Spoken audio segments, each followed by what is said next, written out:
Aamir Hasan here and welcome to my Facebook page and YouTube channel.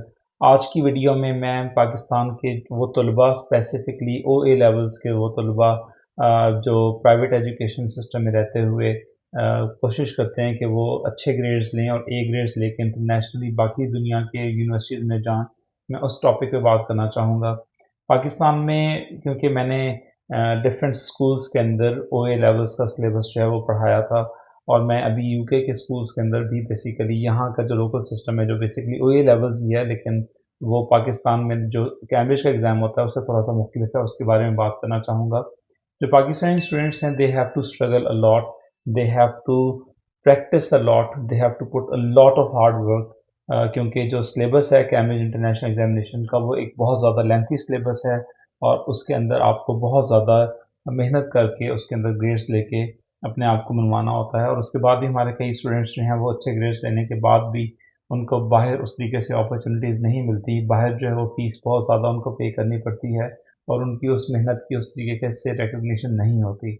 जबकि अगर मैं UK के बच्चों के साथ कंपेयर करूँ या यूके का जो एजुकेशन सिस्टम है उसके साथ कंपेयर करूँ, तो जो सिलेबस है स्पेसिफिकली जीसीएसईज़ का या ए लेवल्स का, उसका कंटेंट भी कम है कंपैरेटिवली।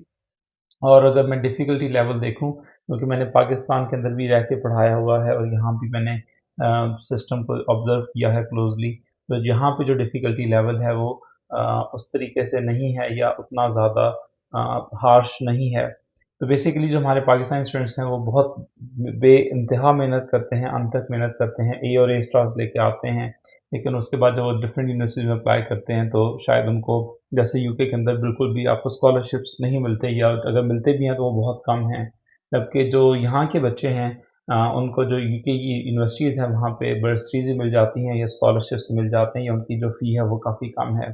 तो ऑब्वियसली यहाँ पे ये चीज़ हम समझना बहुत ज़रूरी है कि जो कंपैरिज़न है वो इंटरनेशनल स्टूडेंट्स का, उनको लोकल बच्चों के साथ कंपेयर नहीं किया जा सकता। हमारे बच्चे उन बच्चों का जो एजुकेशनल लेवल है या उनकी जो स्किल सेट है ए लेवल्स करने के बाद, आई वुड बिलीव कि that is much much higher, their problem solving skill is much much better. सिर्फ एक चीज़ में वो एज है यूके के बच्चों को, और वो ये है कि जो एक्सपेरिमेंटल चीज़ें हैं या जो एक्सपेरिमेंट्स किए जाते हैं यहाँ पे लैब्स के अंदर, उस पे बहुत ज़्यादा फ़ोकस किया जाता है, तो शायद उनकी एक्सपेरिमेंटल स्किल्स शायद कदरे बेहतर होंगी। लेकिन प्रॉब्लम सॉल्विंग स्किल्स या एनालिटिकल स्किल्स हमारे बच्चों की काफ़ी ज़्यादा स्ट्रॉन्ग होती हैं। अगर हमारी गवर्नमेंट जो है वो इस चीज़ को टेक अप करे प्रॉपर्ली, तो क्या पता कि हमारे जो बच्चे हैं उनको बाहर अच्छे स्कॉलरशिप्स मिल जाएँ। Again this depends on how the countries approached each other, और वो अपने आप को किस तरीके से दूसरी कंट्रीज़ के साथ अपने आप को मनवाने की कोशिश करती हैं। अनफॉर्चुनेटली हमारा जो पॉलिटिकल सिस्टम है उसमें एजुकेशन कहीं पे भी नहीं है, इसलिए हमारे बच्चे जो हैं वो लोकली भी स्ट्रगल कर रहे होते हैं, जो मैट्रिक एफएससी वाले बच्चे हैं, और जो बच्चे इंटरनेशनल मुल्कों में जाना चाहते हैं या बाहर के मुल्कों में जाके यूनिवर्सिटी एजुकेशन कंप्लीट करना चाहते हैं, उनको भी बहुत ज़्यादा मुश्किलात का सामना करना पड़ता है। सो आई बिलीव, और मेरी उम्मीद है कि पाकिस्तान के अंदर शायद कोई इस तरह की मैनेजमेंट आए या गवर्नमेंट आए जो हमारे एजुकेशन सिस्टम किसी तरीके से इम्प्रूव कर सके। Thank you so much for watching my video. Aamir Hasan signing of.